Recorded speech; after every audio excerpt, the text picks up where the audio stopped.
Hello, and I'm Mr. Varn, and today we're talking about goal setting for self management strategies.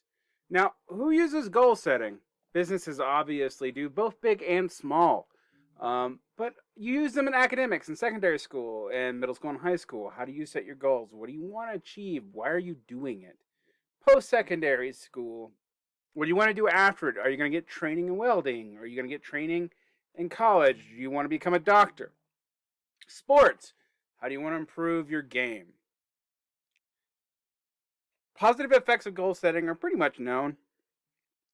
It increases motivation and increases effort by holding yourself accountable. And they're good behavior strategies to actually succeed.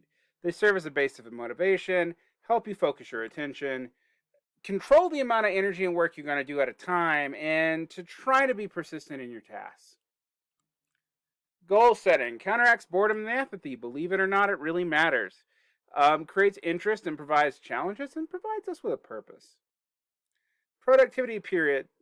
Everything begins with values. Long term goals are developed from your values. What do you want?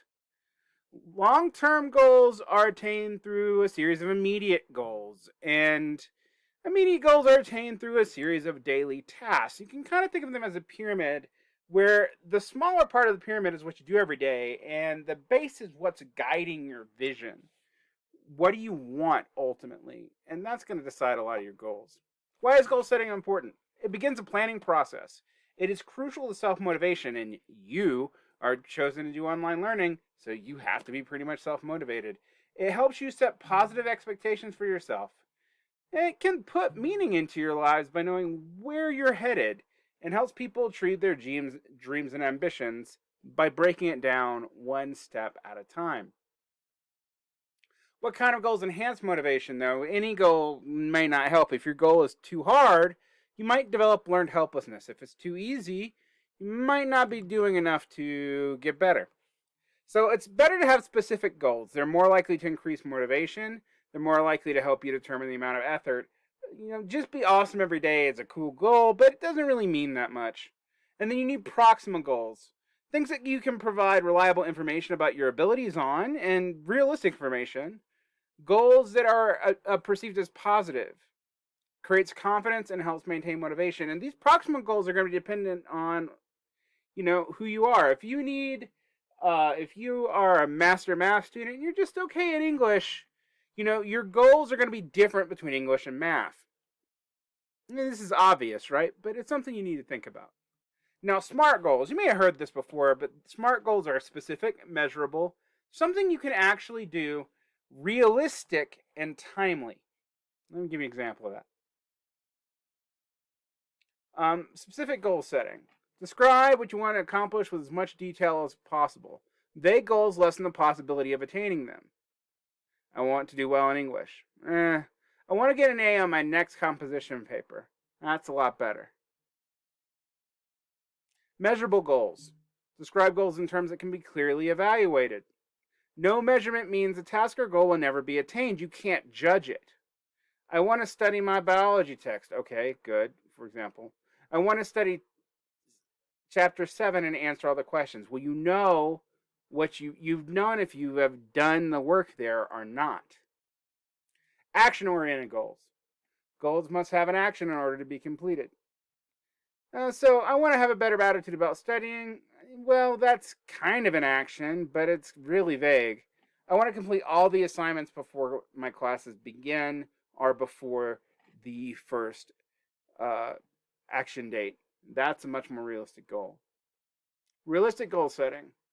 You got to actually do stuff you can actually attain. Goals can be challenging, but if they're unrealistic, they're just going to be disheartening. I'm going to read half of my book and complete all the assignments in one night. No, you're not. Tonight I want to read 2 chapters of my book and complete related assignments. Well, there you're likely to actually do it. Timely goals. Identify goals that break a longer term goal into shorter term goals and clearly specify a completion date. So I want to graduate with honors. That's a good goal, but how are you going to do that? What are the steps? How do you do it in a certain amount of time?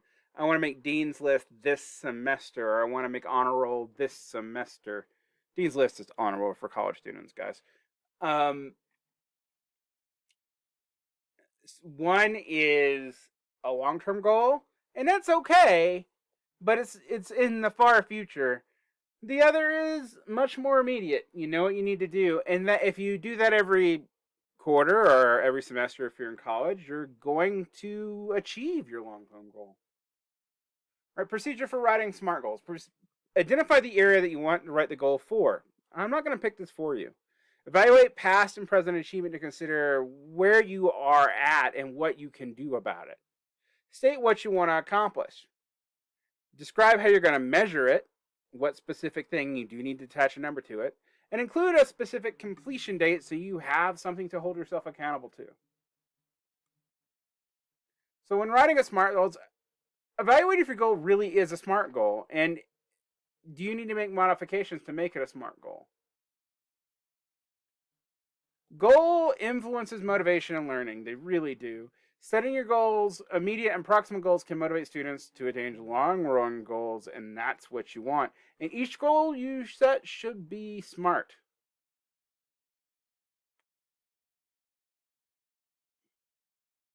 Points to remember on your journal about setting goals.